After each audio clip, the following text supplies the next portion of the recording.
कहानी की शुरुआत एक भयानक तूफान से जूझते हुए प्लेन से होती है, जहां हमारी मेन कैरेक्टर लिंडा अपने दोस्तों के साथ बिजनेस ट्रिप से लौट रही थी। सब कुछ ठीक चल रहा था कि तभी अचानक प्लेन जोर जोर से हिलने लगा और अगले ही पल उसमें एक जोरदार विस्फोट हो गया। जो लोग बिना सीट बेल्ट के खड़े थे वे बुरी तरह इधर उधर जा गिरे। इसके तुरंत बाद केबिन का हिस्सा प्रेशर के कारण फट गया और तेज हवा के झोंकों में कुछ लोग सीधे बाहर उड़ गए। इसी अफरा तफरी के बीच मैनेजर ने अपनी जान बचाने के लिए लिंडा का पैर कसकर पकड़ लिया। वहीं एक आदमी मदद के लिए बॉस की ओर बढ़ा, लेकिन बॉस ने उसे बेरहमी से बाहर की तरफ धकेल दिया। मगर गिरते वक्त उसने मैनेजर का पैर पकड़ लिया, जिससे उसका बैलेंस पूरी तरह बिगड़ गया और दोनों एक साथ प्लेन से बाहर गिर पड़े। लिंडा अभी इस सदमे से उबर भी नहीं पाई थी कि तभी उसे महसूस हुआ कि चारों तरफ अंधेरा छाने लगा है और प्लेन बेकाबू होकर सीधे समुद्र की तरफ गिर रहा है।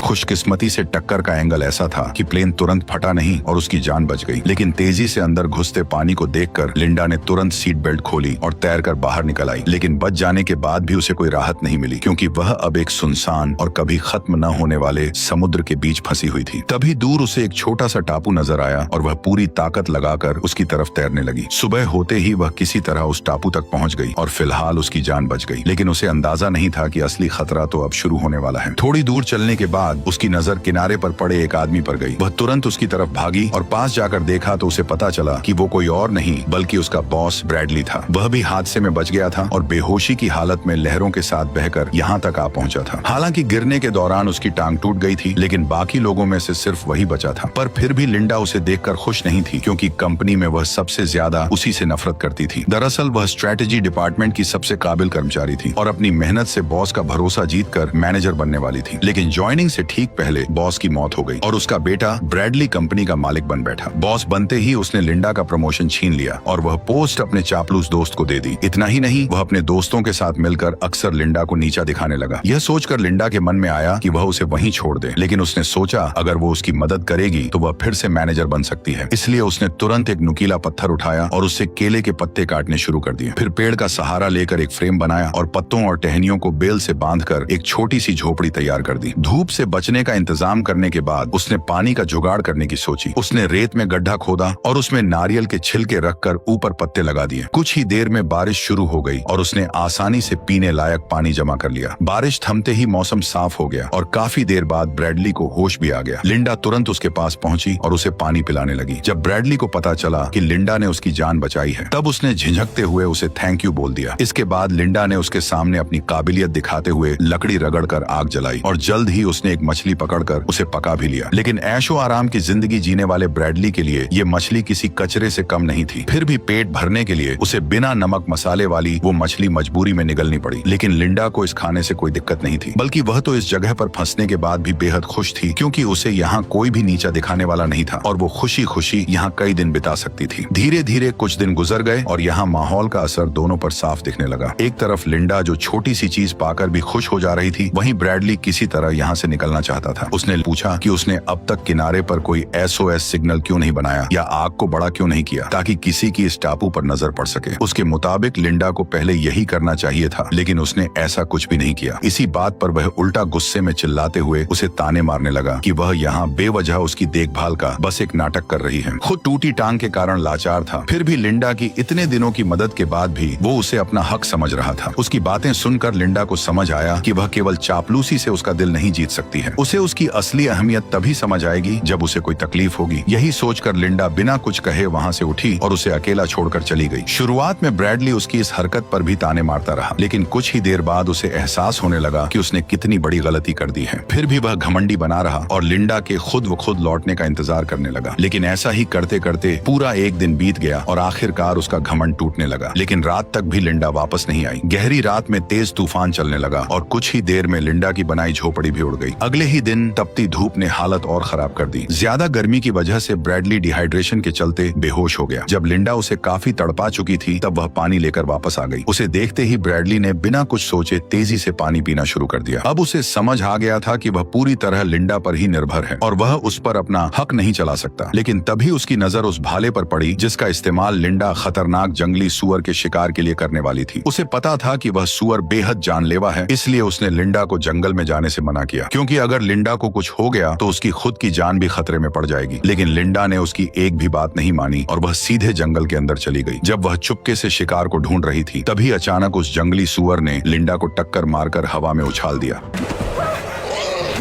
अच्छी बात यह रही कि गिरा हुआ पेड़ अचानक सुअर के सामने आ गया, जिससे वह सीधे हमला नहीं कर सका और लिंडा को तुरंत उठकर भागने का मौका मिल गया। लेकिन सुअर जैसे ही उसकी गंध पकड़कर पीछे दौड़ा, तब उसे रास्ते में सिर्फ फटे कपड़े ही मिले। सुअर कुछ समझ पाता उससे पहले ही लिंडा ने मौका देखकर भाला उसके शरीर में गहराई तक घुसा दिया। दर्द से पागल होकर सुअर ने भाले को मोड़कर तोड़ दिया और गुस्से में बेकाबू होकर दोबारा उस पर हमला करने दौड़ पड़ा। इसी खतरे के बीच लिंडा ने तुरंत लकड़ी के डंडे को सामने कर दिया। आखिरकार लिंडा ने उसे मार गिराया। सुअर का कटा हुआ सर देखकर ब्रैडली पूरी तरह हिल गया और पहली बार उसे समझ आया कि असल में लिंडा बहुत खतरनाक और ताकतवर है, जिससे अब ब्रैडली लिंडा से डर के रहने लगा। कुछ दिन बाद जब लिंडा जंगल में सामान ढूंढ रही थी, तो उसे एक झरना मिला जहाँ से साफ पानी सीधे पिया जा सकता था। अब उसे पानी की चिंता नहीं रही और वह इस खोज से काफी राहत महसूस करने लगी। लेकिन उसकी यह खुशी ज्यादा देर नहीं टिक पाई, क्योंकि तभी उसे दूर से इंजन की तेज आवाज सुनाई दी। आवाज सुनते ही लिंडा तुरंत उस तरफ दौड़ पड़ी। वहाँ पहुंचकर उसे एक बोट दिखाई दी, जिसे देखकर उसकी आंखों में एक उम्मीद जाग उठी। लेकिन जैसे ही वह मदद के लिए चिल्लाने वाली थी, तभी वह अचानक रुक गई। उसे एहसास हुआ कि अगर वह वापस लौट गई तो उसे फिर से वही घिसी पिटी जिंदगी जीनी पड़ेगी। किसी और बॉस के नीचे झुककर काम करना होगा और हर दिन उसके ताने सुनने पड़ेंगे। लेकिन अगर वह यहीं रुकती है तो वह अपनी मर्जी की मालिक होगी, उसे किसी का कहना नहीं मानना पड़ेगा और जो चाहेगी वही कर पाएगी। इन्हीं ख्यालों में उसने फैसला कर लिया कि वह इस टापू को नहीं छोड़ेगी। इसलिए वह तुरंत छुप गई और धीरे धीरे नाव को दूर जाते हुए देखती रही। वापस आने के बाद उसने ब्रैडली को इस बारे में कुछ नहीं बताया, लेकिन ब्रैडली सिर्फ मजबूरी में उसका कहना कर रहा था। असल में वह इस टापू पर हमेशा रहना नहीं चाहता था। 2 हफ्तों की इस जंगली जिंदगी ने उसे पूरी तरह बदल दिया था और उसका सब्र अब टूटने लगा था। उसने लिंडा से एक नाव बनाने को कहा, ताकि उसकी मदद से वह पास मौजूद बोट तक पहुंच सके और कोई उन्हें देख सके। लेकिन लिंडा ने उसकी बात सुनते ही इसे बेहद खतरनाक बताते हुए नाव बनाने से साफ इनकार कर दिया। ये सुनकर ब्रैडली का गुस्सा फूट पड़ा, क्योंकि जब से वे इस टापू पर फंसे थे, तब से लिंडा ने उसकी एक भी बात नहीं मानी थी, जिससे वह खुद को रोक नहीं पाया। उसने लिंडा से अलग होकर अपना खुद का एक अलग कैंप बनाने और नाव तैयार करने का फैसला कर लिया। लेकिन जैसे ही वह अकेले काम करने लगा, उसे एहसास हुआ कि यह उतना आसान नहीं है जितना वह समझ रहा था। उसे आग जलाने तक का सही तरीका नहीं आता था और टूटी टांग की वजह से वह ज्यादा दूर भी नहीं जा सकता था। मजबूरी में वह नारियल के खोल से बारिश का पानी जमा करने लगा। किसी तरह उसने एक छोटी झोपड़ी खड़ी की और रेत पर हेल्प लिखकर मदद का इंतजार करने लगा। लेकिन 2 दिन बीत जाने के बाद भी समुद्र से कोई जवाब नहीं आया। भूख से परेशान होकर वह मजबूर हो गया और आसपास के कीड़ों को खाने की कोशिश करने लगा। लेकिन जैसे ही उसने उन्हें खाया, उसे इतनी घिन आई कि वह तुरंत उल्टी कर बैठा। उधर लिंडा के पास एक से एक बढ़िया स्वादिष्ट खाना था, जिसे वह आराम से मजे लेकर खा रही थी। अपनी हालत देखकर ब्रैडली का घमंड पूरी तरह टूट गया। वह शर्मिंदा होकर टांग की परवाह किए बिना घुटनों के बल बैठ गया और उससे माफी मांगने लगा। उसका यह बदला हुआ रवैया देखकर लिंडा हंस पड़ी और उसने उसे फिर से अपने साथ शामिल कर लिया। इतनी बेइज्जती महसूस करने के बाद भी ब्रैडली अंदर ही अंदर लाचार था, इसलिए वह चुपचाप सही मौके का इंतजार करने लगा। करीब आधा महीना गुजरने के बाद उसकी हालत सुधरने लगी। तब लिंडा उसे टापू की सबसे ऊंची चोटी पर ले गई, जहां पहुंचना तो मुश्किल था, लेकिन वहां से दिखने वाला नजारा कमाल का था। लिंडा ने समझाया कि असली खतरा इसी खूबसूरत दिखने वाले इलाके में छिपा हुआ है। फिर उसने रास्ते के किनारे लगे कुछ जामुन जैसे फल तोड़े और बताया कि इनमें ऐसा जहर होता है जो शरीर को सुन्न कर देता है। इसके बाद उसने उन फलों का रस अपनी बाह पर लगाया, जिससे कुछ ही देर में उसकी स्किन पर लाल दाने उभर आए। आगे बढ़ते ही लिंडा ने एक्स जैसी बनी चट्टानों की ओर इशारा किया और बताया कि उसके आगे का पूरा इलाका कांटों और जहरीली बेलों से भरा हुआ है, इसलिए उसने सख्त चेतावनी दी कि उस जगह पर कभी भी सामान ढूंढने मत जाना। ये सुनते ही ब्रैडली के दिमाग में एक चालाक प्लान आया और वापस लौटते समय उसने थकान का बहाना बना दिया। फिर वह धीरे से जहरीले फलों के पास बैठ गया। जैसे ही उसने चुपके से कुछ जहरीले जामुन तोड़े, तभी अचानक जमीन धंस गई और लिंडा नीचे जा गिरी। असल में वह जगह ऊपर से मजबूत दिख रही थी, लेकिन अंदर से पूरी तरह खोखली और कमजोर थी। ब्रैडली घबरा गया और तुरंत उसे ऊपर खींचने लगा। भले ही वह लिंडा से नफरत करता था, लेकिन वह उसे इस तरह मरते हुए नहीं देख सकता था। आखिरकार उसकी कोशिश से लिंडा की जान बच गई और पहली बार उसने बिना कुछ कहे ब्रैडली पर भरोसा करना शुरू कर दिया। कुछ ही दिनों बाद समुद्र में तेज तूफान आ गया। किनारे के पास बनी उनकी झोपड़ी इस आंधी में पूरी तरह टूट गई और पेड़ों के गिरने से हालात और खराब हो गए। अच्छी बात यह रही कि उन्हें पहले ही पास में एक गुफा मिल गई, इसलिए दोनों तुरंत वहां भागकर छिप गए। उस वक्त दोनों पूरी तरह भीग चुके थे और ठंड से बचने के लिए उन्हें अपने कपड़े उतारकर एक दूसरे से चिपक कर सोना पड़ा। इस नजदीकी के चलते लिंडा को धीरे धीरे ब्रैडली से प्यार होने लगा। जल्द ही ब्रैडली को जंगल में मौजूद हर जहरीले फल की पहचान हो गई। अपने हुनर को दिखाने और लिंडा का शुक्रिया अदा करने के लिए उसने आज रात खुद खाना बनाने का फैसला किया। लिंडा ने बिना ज्यादा सोचे उसकी बात मान ली और उसे मौका दे दिया। हैरानी की बात यह रही कि उसने जो खाना बनाया वह सच में काफी टेस्टी था, लेकिन जैसे ही लिंडा ने थोड़ा सा खाना खाया तभी अचानक उसे चक्कर आने लगे और उसकी नजर धुंधली पड़ गई। कुछ ही पलों बाद वह खुद को संभाल नहीं पाई और सीधे जमीन पर गिर पड़ी। लेकिन ब्रैडली ने उसकी तरफ पलटकर भी नहीं देखा और तुरंत जंगल की तरफ भाग गया। थोड़ी देर बाद वह एक लकड़ी की नाव खींचते हुए वापस लौटा। असल में उसे पहले ही समझ आ गया था कि लिंडा उसे यहाँ से जाने नहीं देना चाहती, इसलिए उसने चुपके से ये नाव तैयार कर ली थी और सही मौका मिलते ही उसने जहरीले फल खिलाकर उसे बेहोश कर दिया। अब वह खुशी खुशी उस गंदी सी नाव को पानी में धकेलने लगा और बिना पीछे देखे तेजी से समुद्र की तरफ बढ़ गया। लेकिन वह ज्यादा दूर नहीं जा पाया था कि अचानक एक बड़ी लहर ने उसकी नाव को तोड़कर रख दिया। अगले ही पल उससे भी विशाल लहर उठी और उसे सीधे समंदर के अंदर खींच ले गई।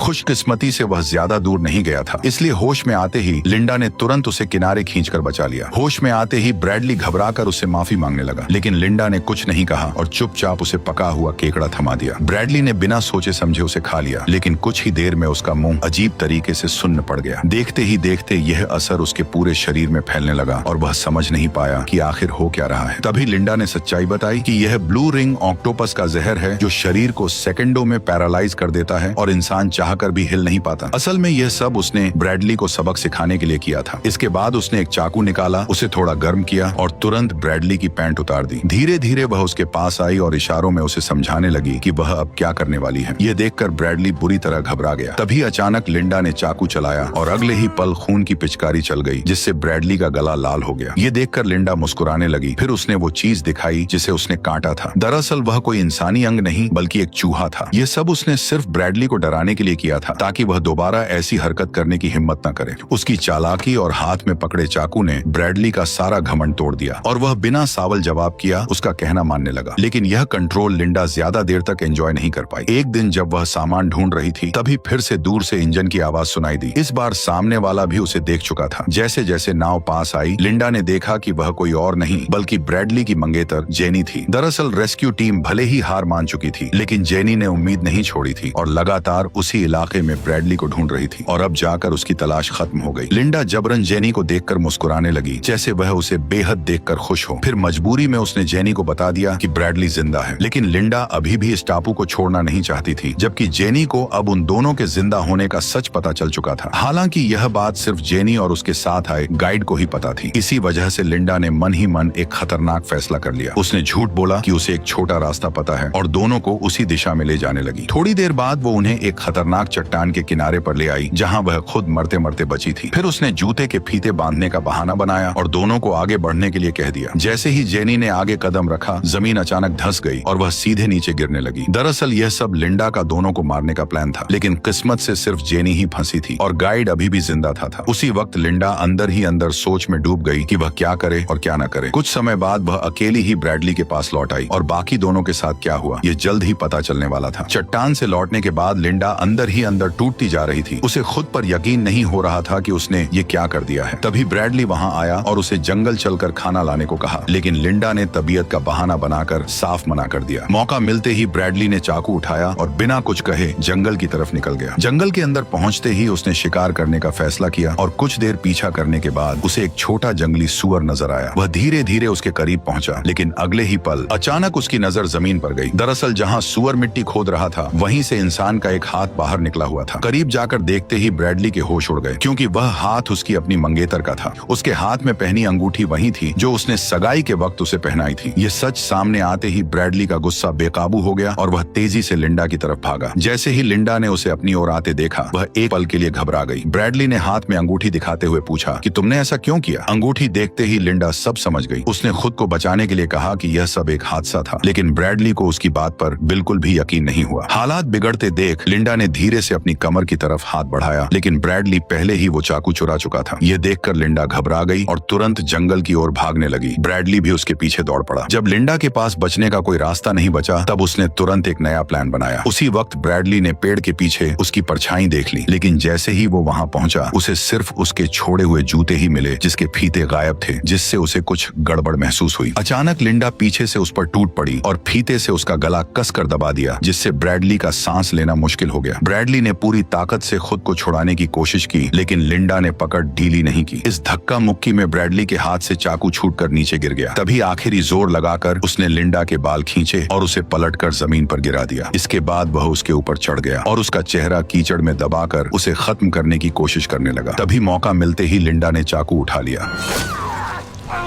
जब लिंडा ने आंखों से मिट्टी हटाकर दोबारा देखा, तो ब्रैडली वहां से गायब हो चुका था। दरअसल वह उसी जहरीले इलाके की तरफ बढ़ रहा था जहां जाने से लिंडा ने मना किया था। ये देखकर लिंडा ने उसका पीछा नहीं किया और चुपचाप वापस लौट गई। काफी दूर तक भागने के बाद भी ब्रैडली के साथ कुछ नहीं हुआ, लेकिन जैसे ही उसने सामने देखा, तब उसके होश उड़ गए, क्योंकि दो विशाल चट्टानों के बीच उसे एक आलीशान विला दिखाई दिया, जिससे साफ हो गया कि यह कोई सुनसान टापू नहीं, बल्कि किसी का प्राइवेट आइलैंड है। उम्मीद की एक नई किरण के साथ ब्रैडली तुरंत वहां पहुंचा और मदद के लिए चिल्लाने लगा, लेकिन अंदर से कोई जवाब नहीं आया। तभी उसने देखा कि दरवाजा खुला हुआ है। घर के अंदर घुसते ही ब्रैडली ने जल्दी जल्दी लाइट ऑन की और हर जगह नजर दौड़ाकर कुछ काम की चीजें तलाशने लगा। तभी उसकी नजर फ्रिज पर पड़ी और उसे खोलते ही अंदर तरह तरह के मॉडर्न ड्रिंक्स सजे हुए दिखाई दिए। प्यास से बेहाल ब्रैडली ने तुरंत एक पानी की बोतल उठाकर पीने लगा, लेकिन तभी अचानक सब कुछ बदल गया। न जाने कैसे स्पीकर से लिंडा की आवाज गूंज उठी और उसकी बात सुनते ही ब्रैडली को पूरी सच्चाई समझ आने लगी। उसे एहसास हुआ कि जहरीले इलाके वाली सारी बातें झूठ थीं और सिर्फ उसे इस जगह से दूर रखने के लिए ये कहानी बनाई गई थी। अब लिंडा ने बिना किसी झिझक के सब कुछ साफ साफ बता दिया। असल में जो जहाज उसने पहली बार देखा था, वो हर महीने यहाँ सप्लाई देने आता था और उसी के जरिए उसे इस आलीशान विला का पता चला था। यहाँ आने के बाद उसने छुपकर दरवाजे का पासकोड देख लिया और फिर सही मौके पर इस जगह पर पूरी तरह कब्जा कर लिया। हालांकि असली मालिक यहाँ बहुत कम आता था, इसलिए वह हर बार सब कुछ साफ करके आराम से यहाँ रहती थी। किसी को शक भी नहीं होता था और सब कुछ उसके हिसाब से परफेक्ट चल रहा था। लेकिन जेनी के अचानक आने से उसका पूरा प्लान बिगड़ गया। अनजाने में हालात ऐसे बन गए कि उसे जेनी को मारने का कदम उठाना पड़ा।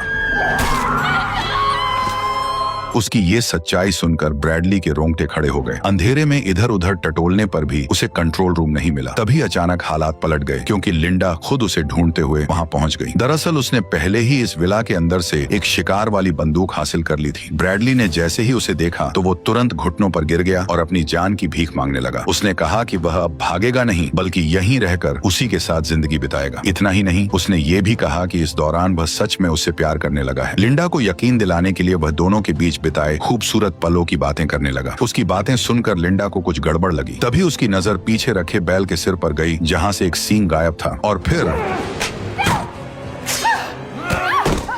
अगले ही पल लिंडा ने पास रखी गोल्फ स्टिक उठा ली, जबकि ब्रैडली ने भी बंदूक अपने हाथ में ले ली। लेकिन जैसे ही उसने ट्रिगर दबाया, बंदूक खाली निकली। असल में यह सब पहले से ही लिंडा का सोचा समझा प्लान था। अगले ही पल उसने बिना वक्त गवाए गोल्फ स्टिक उठाई और ब्रैडली पर लगातार वार करने लगी। आखिरी वार इतना जोरदार था कि ब्रैडली वहीं खत्म हो गया।